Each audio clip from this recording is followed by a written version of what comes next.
Exclusive: John McCain's son decries Trump appearance at Arlington as a violation that turns cemetery into campaign backdrop. When former President Donald Trump held a campaign event at Arlington National Cemetery last week, First Lieutenant Jimmy McCain says he viewed it as a violation.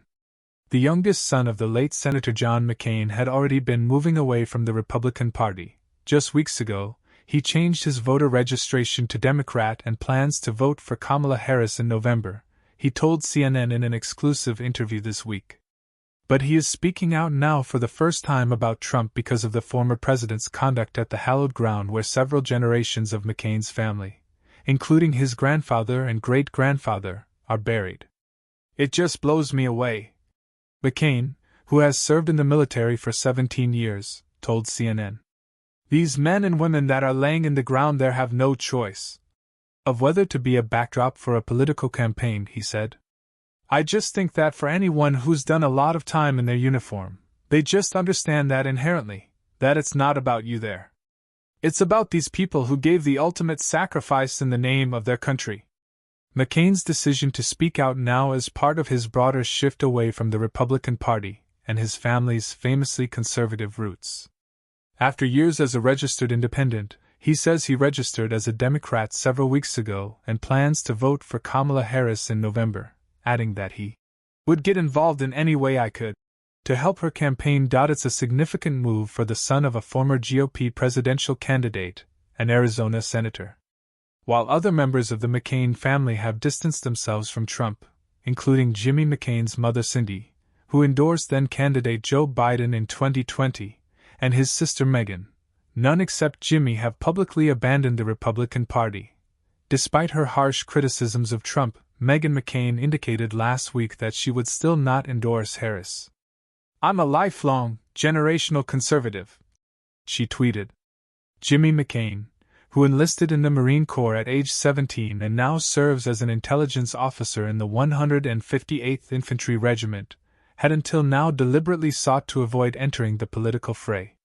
Trump's attacks on his father, that he was not a war hero because he was captured in Vietnam, and his reported description of the elder McCain as a loser, were deeply hurtful on a personal level, but not out of bounds politically, Jimmy McCain believes.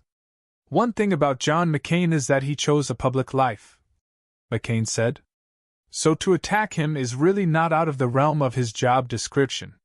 For the younger McCain, though, the Arlington episode and how the campaign has reacted to it represents a whole new level of what he perceives as Trump's disrespect for the fallen. And he believes it stems from Trump's own insecurities about not having served.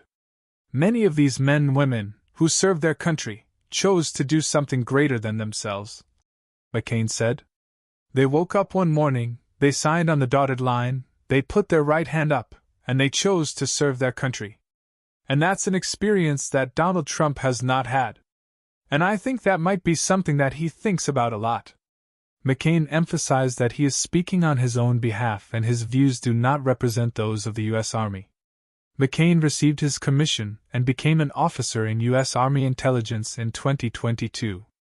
McCain's anger over the Arlington episode was also particularly acute because when it happened, he had just returned from a 7-month deployment to a small U.S. base on the Jordan-Syria border known as Tower 22. He arrived there just weeks after 3 U.S. service members were killed on the base in a drone attack by Iran-backed militants, and he says he thought of them when he saw Trump posing last Monday in front of gravestones. It was a violation, McCain said. That mother, that sister, those families see that, and it's a painful experience. Trump visited the cemetery last Monday following a wreath-laying ceremony honoring the 13 U.S. military service members who were killed at Kabul Airport's Abbey Gate in Afghanistan in 2021. His campaign filmed the visit, leading to an altercation with a cemetery staffer who attempted to prevent Trump's team from photographing and filming in the area where recent U.S. casualties are buried. According to the Army, doing so violates federal law, Army regulations, and Defense Department policies. Trump is not the first politician to violate a ban on political activity at Arlington. In fact, more than 20 years ago, John McCain said he made a very bad mistake when he released a campaign ad that featured a clip of him walking through the cemetery. Trump and his campaign, however, have not issued such a mea culpa. Instead, according to the U.S. Army, they ignored and abruptly pushed aside a cemetery staffer who protested the activity and published footage of the event later anyway. One of Trump's campaign managers, Chris Lachivita, called the Army hacks and said it was 100% a manufactured story. Over the weekend, Trump's campaign released taped statements from family members of some of the service members who were killed at Abbey Gate, who said they invited Trump to their loved ones' graves.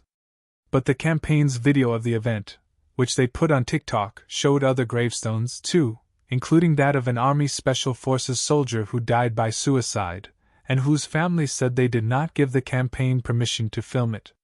McCain, for his part, is now bracing to get more involved in this election cycle. While he has been involved in veteran advocacy work for years, he acknowledges that his own recent political shift has been deeply personal.